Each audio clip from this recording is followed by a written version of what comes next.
Manager sir నేను resign చేస్తున్నా. ఎందుకేంటి sir, ఈ కంపెనీలో నేను 4 ఇయర్స్ కంప్లీట్ చేసుకున్నా. ఇన్ని రోజులు ఏమనుకున్నా, ఇంకో 1 ఇయర్ కళ్ళు మూసుకుంటే 5 ఇయర్స్ కంప్లీట్ అవుతుంది, గ్రాడ్యుటీ వస్తుంది కదా అనుకున్నా. కానీ కొత్త లేబర్ కోడ్స్ ప్రకారంగా ఏదైనా కంపెనీలో 1 ఇయర్ కంప్లీట్ చేస్తే చాలంట గ్రాడ్యుటీని ఇవ్వాల్సిందేనంట. నేను ఇక్కడ 4 ఇయర్స్ పనిచేసా, నా బేసిక్ జీతం 1,00,000. అలా చూసుకున్నట్లయితే 2,30,000 గ్రాడ్యుటీ మీరు నాకు ఇవ్వాల్సిందే. సో రెసిగ్నేషన్ ని యాక్సెప్ట్ చేసి గ్రాడ్యుటీ ఇవ్వండి. నువ్వు ఆ లేబర్ కోడ్ ని సరిగ్గా చదవలేదనుకుంటా.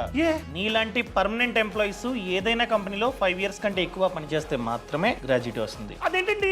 కానీ ఫిక్స్డ్ టర్మ్ ఎంప్లాయీస్ ఉంటారు, సింపుల్ గా చెప్పాలంటే కాంట్రాక్ట్ ఎంప్లాయీస్. వాళ్ళు ఏదైనా కంపెనీలో మోర్ దెన్ 1 ఇయర్ పనిచేస్తే వాళ్ళకి గ్రాడ్యుటీ ఇవ్వాలని ఆ లేబర్ కోడ్ చెప్తుంది. సార్ అసలు ఫిక్స్డ్ టర్మ్ ఎంప్లాయీస్ అంటే ఎవరు? కొన్ని కంపెనీలు కొందరు ఎంప్లాయీస్ ని 6 మంత్స్ కి, 1 ఇయర్ కి, 2 ఇయర్స్ కి ఇలా ఫిక్స్డ్ టర్మ్ కి హైర్ చేసుకుంటాయి అనమాట. ఆ టర్మ్ తర్వాత వాళ్ళు వెళ్ళిపోవాల్సిందే. ఎందుకంటే చాలా కంపెనీస్ లో ప్రాజెక్ట్స్ అనేవి 6 మంత్స్, 1 ఇయర్, 2 ఇయర్స్ ఇలా ఉంటుంది. సో దానికోసం నీలాగా పర్మనెంట్ గా హైర్ చేసుకోలేం కదా. సో అలాంటి సందర్భాల్లో ఫిక్స్డ్ టర్మ్ కి హైర్ చేసుకుంటాం. వాళ్ళు కనుక ఏదైనా కంపెనీలో 1 ఇయర్ కంటే ఎక్కువ పనిచేశారనుకోండి, వెళ్ళిపోయే టైంలో గ్రాడ్యుటీ ఇవ్వాలని ఆ లేబర్ కోడ్ చెప్తుంది. అర్థమైందా? సో నీ రెసిగ్నేషన్ ని యాక్సెప్ట్ చేయమంటావా?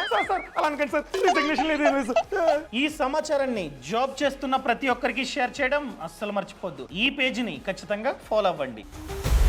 బాస్ వాలా, బీ ద బాస్.